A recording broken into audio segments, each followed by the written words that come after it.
then last but not least, Jonathan Kubben. Hi. Hi.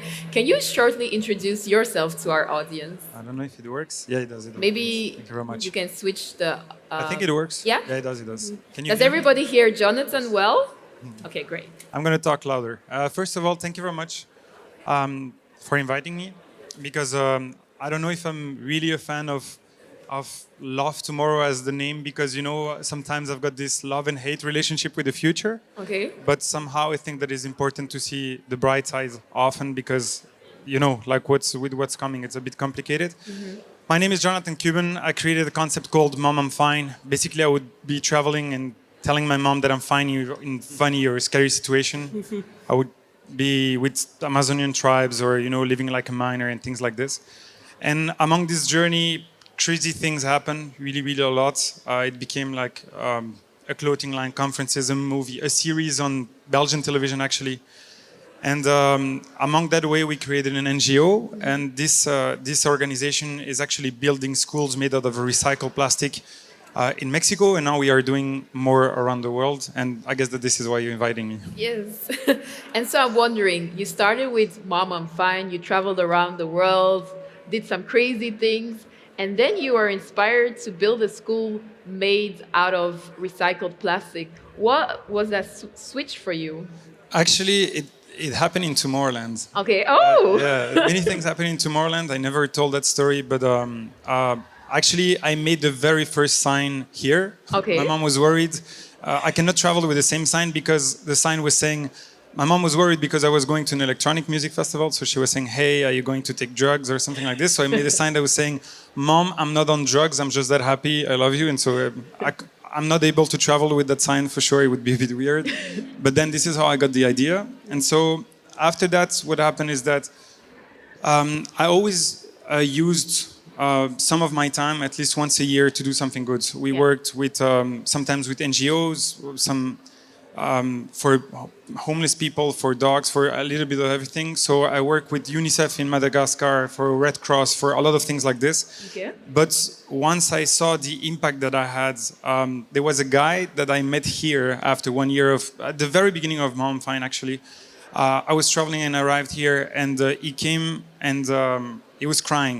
He hugged me, and I thought I knew him, that I didn't recognize him, but actually it was the first time that I was seeing someone that was following my journey. Yeah. And as it was the very beginning, he had a tattoo of Mama Fine, which was Oh wow, that's a very super crazy. fan. And so he said that he started to live his own life on his own terms, and that this journey inspired this. And so I thought, wow, if I can influence or have this impact on someone's life, then what responsibility do I have? What's the message that I want to give? Because of course, it was just thinking about just my own. Yeah. And so I realized that I really wanted to do something different. And then I asked myself, what was the important thing for me? For me, it was education, and it was environment. But environment is so broad that I was thinking, what can I do?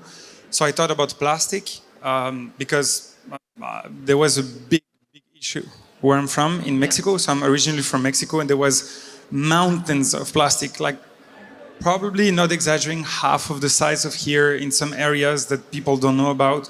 So we decided to transform this and to create schools made of recycled plastic. Okay. And the result was amazing. We managed to do it with just by the people, for the people. What I mean by that is that people start to help in a way that I would never imagine was possible. They offer the land, they start to pick up the plastic. We had 200 teams of architects that tried to offer the drawings for the wow. school. We had so many people that got involved, and we managed to do it. And so now we want to replicate it around the world. And so, it was an amazing journey. The very first one was an amazing I journey. can imagine building a school out of recycled plastic is not that easy because I remember before we got here, I told someone, oh yeah, he's building school out of recycled plastic, and the person's already looking confused. So what has been your biggest challenge so far trying to do that? Wow. There has been so many. You can't imagine. I think I lost some hair. I had some gray hair. I lost so many things like on that journey. Easily COVID, because it's doubled or tripled the amount of money that we needed. We had 2 hurricanes, and the hurricanes were so heavy that it was normally it's a hurricane is like from a scale from 1 to 5, and the level was so big that we thought it was a 6 because it destroyed everything, literally what we built. So starting over was really complicated. Then uh, a Mexican story, they stole the land we had. Oh, In wow. Belgium, something that we don't understand. It's a long story. I'm not going to tell it, but they stole the land, and then we had to fight back. So a lot of things happened, but seeing the amount of people that got involved, I really thought that I would have never thought that this amount of people would help.